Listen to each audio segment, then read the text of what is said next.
2023年台剧《人选之人》爆红后，台湾政坛接连爆出多起性骚扰丑闻。总统蔡英文再次向社会表达歉意。市议员钟佩君指控时事评论员朱学恒性骚扰，曾博文被指控多次邀约女性进车内深聊。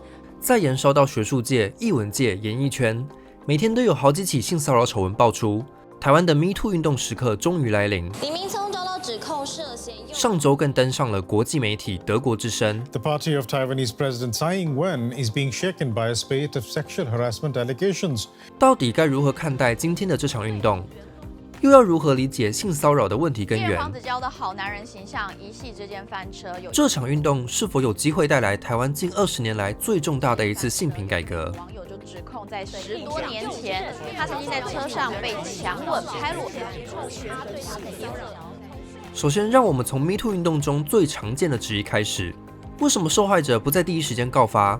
为什么到现在才说？是不是想跟风蹭热度？心理学家 Louis Fitzgerald 研究实际被性骚扰的受害者，发现比起默默隐忍的人，主动告发的人后来生活都过得更糟。因为性侵害、性骚扰时常都是在没有第三者的情况下发生，举证非常困难。如果你不处理的话，那我就只能往上申诉了。你有证据吗？有吗？即使有客观证据可以证明事情真的发生过，也还需要大量间接证据来证明受害者不是自愿参与。台湾精神分析师彭仁玉也发现，许多受害者会用心理暗示告诉自己，也许事情没有那么严重，可能是自己做错了什么，才引来这些事情。可是毕竟我也有做错事情，不是吗？受害者的自我谴责使他们不在第一时间告发，证据随着时间消失，更提高往后举证的门槛。所以不是台湾的性骚扰事件突然增加，而是这些事件一直都存在，但是被法律高墙与自我谴责给压抑。更糟的是，在目前的法律制度下，如果受害者拿不出证据，甚至会被告诽谤、报假案。在英国，2009到2014年，通报强暴案的女性有100名被起诉报假案。在美国，有50%的强暴案件会被警方刻意用例外结案。美国强暴案中只有0.6%犯人最后真正入狱。如果连强暴案件都难以得到司法惩处，性骚扰案件就更困难了。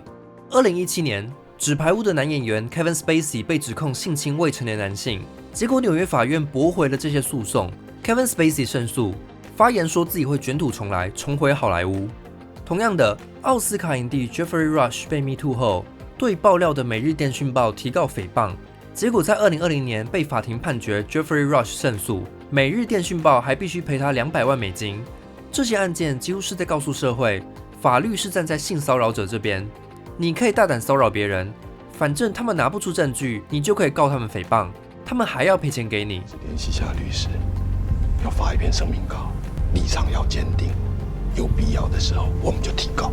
恰好是因为许多受害者太清楚法律制度无法给予他们正义，所以才没有走法律途径，没有在第一时间告发。我如果申诉了，我就要一直不断的重复回答这整个过程，最后就因为没有人证、没有物证，然后不了了之。搞不好还会有人怀疑我想要从他那边得到什么。那些质疑受害者现在才跟风爆料的人，其实反映出他们对整个系统的无知。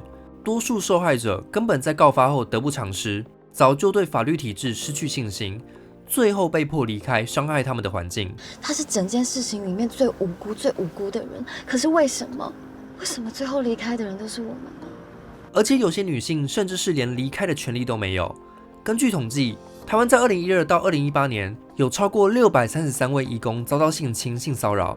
这些移工根本没办法轻易离开工作环境，雇主甚至会威胁他们，如果敢去申诉，就把你遣返回国。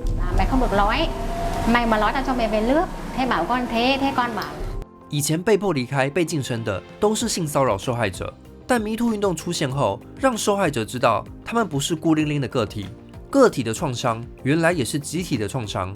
当所有受伤的个体聚集起来，就可以助长彼此的力量，迫使加害者离开，改变整体社会环境，不让伤害继续发生。文芳姐怎么会不知道这个体制有一堆烂问题？所以我们不要就这样算了，很多事情不能就这样算了。在美国，好莱坞的 Harvey Weinstein 跟脱口秀演员 Louis C.K. 被告发后，受到大量舆论谴责，彻底消失在业界。而在台湾的这波 Me Too 运动中，许多政治人物、公众人物、学者也因为被揭露而丧失诚信，离开了原本的工作岗位。南韩政府甚至在诗人高银被指控性骚扰女诗人后，取消他的展览，把他的诗歌从韩国教科书里移除。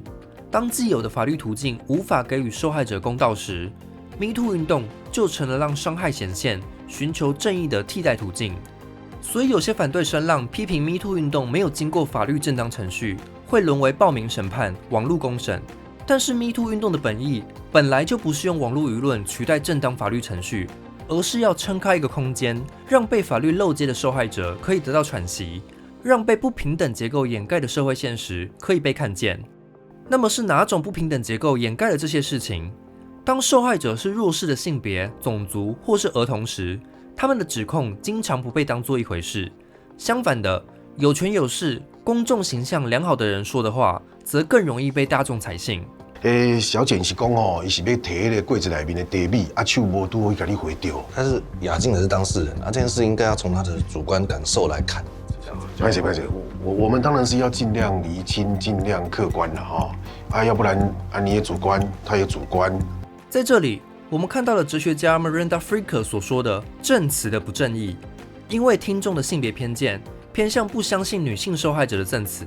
当女性受害者提出控诉，就会被要求拿出证据，但是当被指控的男性提出反驳理由时，却没有人会要求他拿出证据，仿佛男生就是比女生讲话更有公信力。How do you know who to believe in a situation like that? Men will always walk the line. It's when they cross over it is when most gals will give them a slap on the hand, get them back on their side of that line. 研究发现，全美国警局里有40万组强暴案的证据都没有被检验。为什么即便有证据，警察也不想办？因为这些案子有86%是非白人女性，白人女性被性侵，警察会办；其他种族的女性被性侵，警察就不理会。警方的种族歧视也带来了证词的不正义。这种对证词的差别待遇，等于是让女生弱势族群被晋升。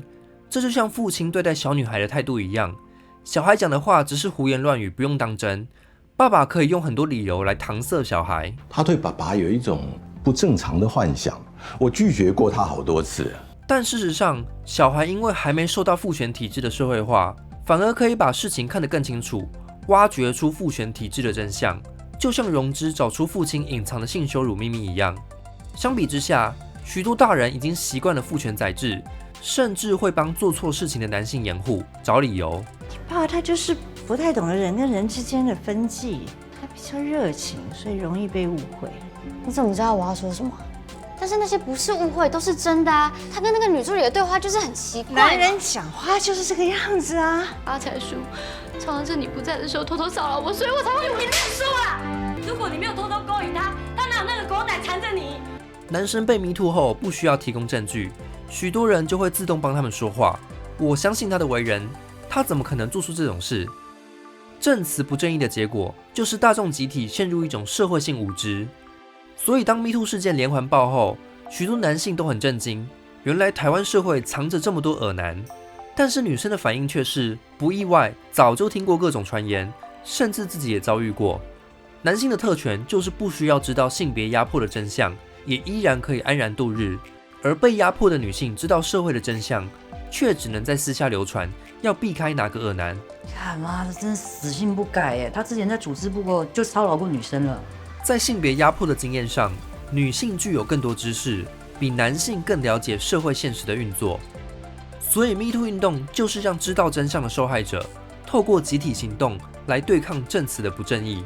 因为当只有一个女生说出自己被骚扰的经验时，男生可以对她的证词置之不理，说是女生自己误会了，想太多。但是当一群女生出来说自己被骚扰时，男生就必须集体矫正认知，搞清楚自己才是没认清现实的人。不要这样子嘛！就我们小姐不太会跟小女生相处，拜托你回去跟你们家妹子讲，不要往心里去嘛。在这里，我们看到了另一种帮男性辩护的说辞：男生不是在骚扰，只是不太会跟女生相处而已。我们应该要多多同理这些有社交困难的男性。但奇怪的是，明明受害的是女性，为什么我们应该给男性更多同情心？哲学家 Kate Manne 把这种心态称作同理他的心。很多人在讲同理心的时候，其实只用在男生身上，而排除了女性，只是一种同理他心，认为男生比较值得同情。如果同样情形发生在女生身上，就比较不值得同情，甚至会责备女性。像是许多男性在犯下性骚扰后，为自己辩护说是喝酒喝到断片了，自己也是一时不清醒。但是如果今天是女性喝酒后被性骚扰，人们反而会说女生自己不检点，被男生捡尸只是活该。像是在2015年，美国史丹佛大学高材生 Brock Turner 在酒后性侵喝醉的女同学，整个社会舆论却是支持男方，说要同理这个喝醉的男孩，他也没办法控制自己。如果判刑太严重，这个史丹佛高材生的未来就毁了。结果最后法官只判刑6个月，因为怕坐牢太久会影响这个人才的未来。这种同理他心，只同理男生的未来，不考虑受害女性的未来，许多受过性骚性侵的女性一辈子都活在阴影里。Primo Levi 他说过一句话，他说集中营是人类历史上最大规模的屠杀，但我要说不是，人类历史上最大规模的屠杀是房思琪式的强暴。讽刺的是，许多性骚扰惯犯就是利用女生的同理他心来犯案，男生刻意装作自己生活不顺遂，展露出自己脆弱的一面，让女方同理他、安慰他，借此制造亲密互动，然后趁虚而入。而且说实话，他那时候看起来就真的很可怜。我觉得我应该要安慰他，我也不觉得他会对我怎么样，所以我就拍了拍他的背。我不知道他会误会我。同理他心，让女性成为受害者，又让大众更怜惜男性加害者，甚至反过来指责女性受害者。如果因为这样子我们选输了，你们就会被当成战犯。我看你闯这种祸，我才不快乐。闯祸的人是他吧？Me Too 运动的另一个焦点就是许多人会指责受害者，说他们又没有明确表示拒绝，那等于是同意的意思。但是到底怎样才叫同意？在一个强调男子气概、男性掌权的环境里，男性可以主动对女性展开攻势，女方如果拒绝，可能会换来男性上级的报复，在职场上被百般刁难。如果我特地回讯息说请他不要这样，我觉得反而很尴尬，就好像是我小题大做，我也不想要打坏我跟他的关系。相反的，遵循潜规则的人更可以在业界混下去，获得男性上级提供的利益。被迫遵从潜规则的女性，不等于她们真的同意这些规则。在这种权力不对等的环境中，以同意当作性骚扰的判断标准本身就有问题。哲学家 Catherine McKinnon 就指出，同意的前提是双方权力平等，两方都有自由意志说不。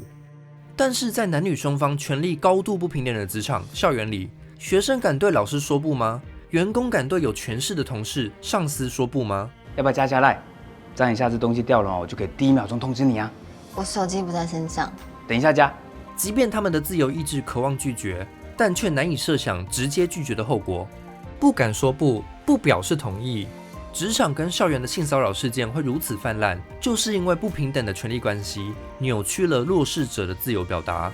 这种权力关系不仅是性骚扰事件的原因，甚至会被进一步用来掩盖性骚扰事件。但是如果民和党知道我们党内发生性骚扰事件，你觉得他们不会拿这件事情攻击我们吗？所以你们也承认这是性骚扰事件吗？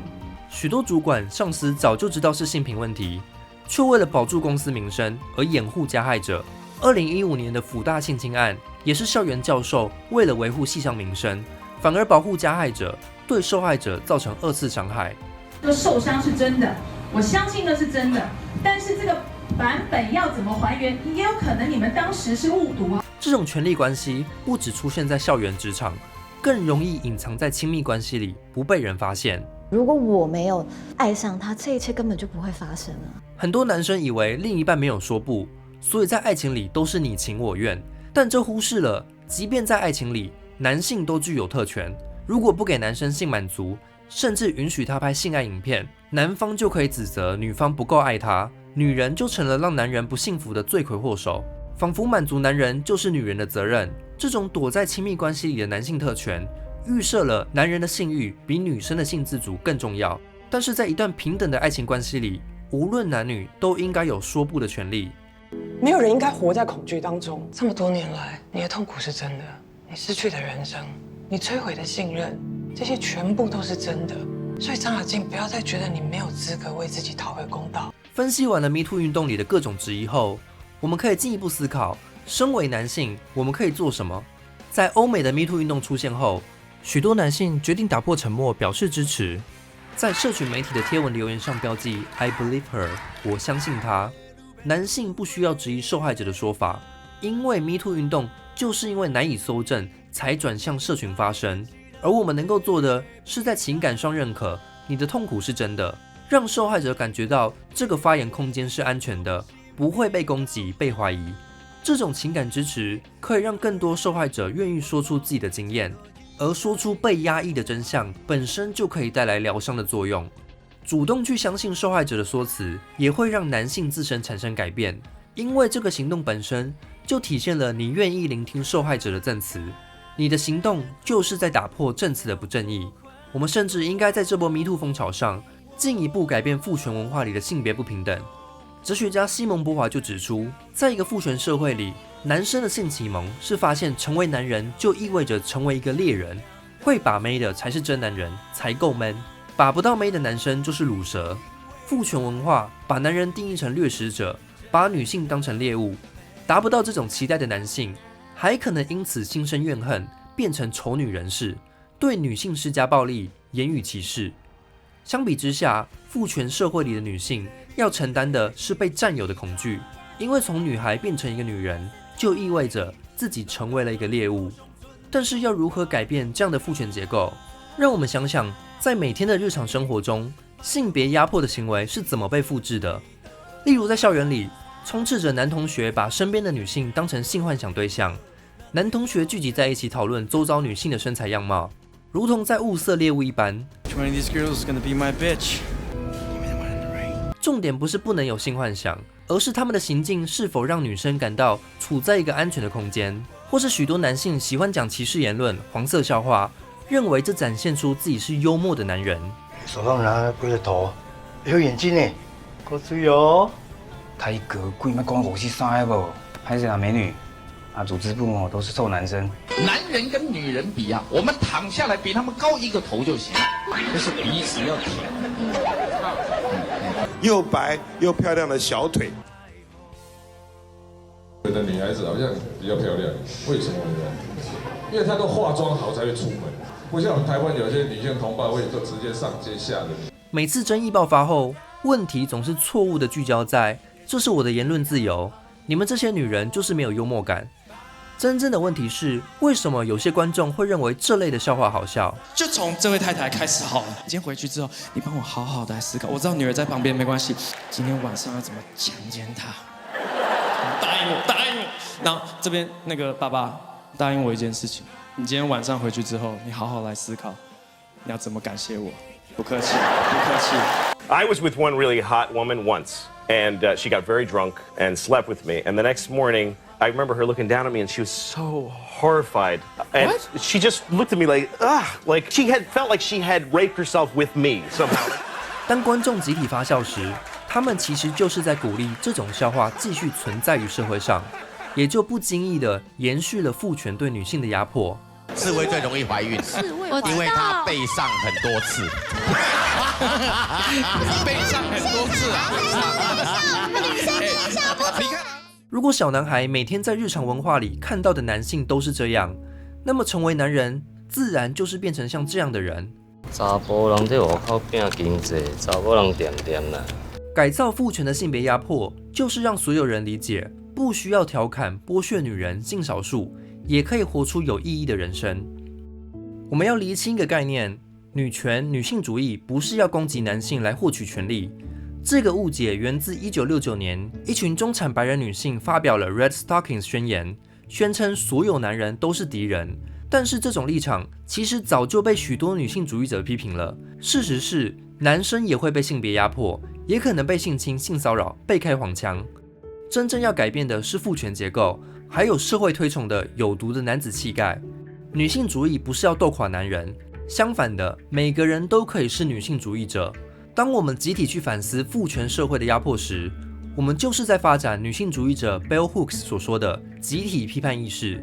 例如，在 MeToo 运动爆发后，一名瑞典的男教授在卫报上发表自己开始接触女性主义思想的感受与震撼，认识到原来自己身为男性对于性别议题有多么无知，并鼓励其他男性一起阅读女性主义经典。这种自我反思就是在拆解父权。还有美国的好莱坞演员 Justin Baldoni 就找了其他演艺人士来一场诚实的男性对话。You know, that's what we're told. Oh, look how great that is. You come in, you're going to win. You're going to get that nice car, and you're going to get that girl. Like they're objects. From my family to good friends that I know, we all play a role in some regard, disregarding women. When I was in comedy, making like problematic jokes, which are fucking inappropriate. 这种性别意识觉醒的团体对话，可以让男性自我批判。我们甚至可以让女性来带领，改造有毒的男子气概。由女生来定义怎样的行为互动才是好男人的特质。我需要的是你可以去理解我想要什么，我想要你听我说话，这些都是很小很小的事情。可是这些很小很小的事情，都跟台湾的未来一样重要。2018年 Me Too 运动开始后，欧美国家的男人开始学着更新他们与女性互动的方式。英国的《卫报》就开设新的专栏，教男性新时代的约会指南。如果你仔细看，就会发现，在流行文化里，男女亲密关系的表达，也在过去半世纪里产生巨大改变。在40年前的电影里，被女生拒绝后强吻女生，也不会被人质疑，男人会认为这很 man 很浪漫。但是在当今，拍摄同样的桥段，已经会被女性质疑是性骚扰，反映出社会的整体性别意识已经转变了。I love it! I could kiss you. I could. I mean, I'd like to. May I? We me? I mean, may we? Wait, what? We may. 趁着 Me Too 运动的力量，台湾人应该一同发起一场性平革命的运动。18世纪的女性主义者 Mary Wollstonecraft 曾提出一个思想实验，让我们想象一下，未来女人可以跟男人一样受教育、进政府当官。这在200年前是不切实际的幻想，但在我们当今社会，早就是理所当然的事实。没有人会否定女性的受教权、参政权。我们现在也可以来做个思想实验：台湾人想要的性别平等的未来是什么样子？这个假想能否成真，就取决于我们接下来10年、20年的努力。知道让你们不舒服的那些事，也不断发生在台湾的各个角落。我将伤害你们的人 fire 掉了。但我知道我做的远远不够，请等待这个社会追上你们的那一天，我会为了这个目标前进。世界各国都在 Me Too 运动后掀起了性平正义的改革。2018年 Me Too 运动在南韩爆发时，27万人联署要求政府严惩散播性爱影片的罪犯，上万名女性走上街头，发觉原来社会上许多不为人知的性别压迫每天都在发生，女性集体觉醒，要求整个社会听见他们的声音。现在正是时候，台湾人必须正视女性发出的声音。台湾在2005年通过性骚扰防治法，至今不到20年，但在过去20年来，性别压迫持续在台湾发生，社会却听不见受害者的发声。如今，终于有一批勇敢的受害者，用一句 Me Too 唤起大众的意识。现在我们作为群众，也可以用一句 I believe her 去翻转证词的不正义。只要我们愿意跨出第一步，去聆听女性的声音，男性就可以从中学习，自我批判，集体反思，一起去拆解那个每天都在造成伤害的父权体制。这样的过程就是社会集体疗伤的一次机会。女性的发声就会让台湾社会的进步发生。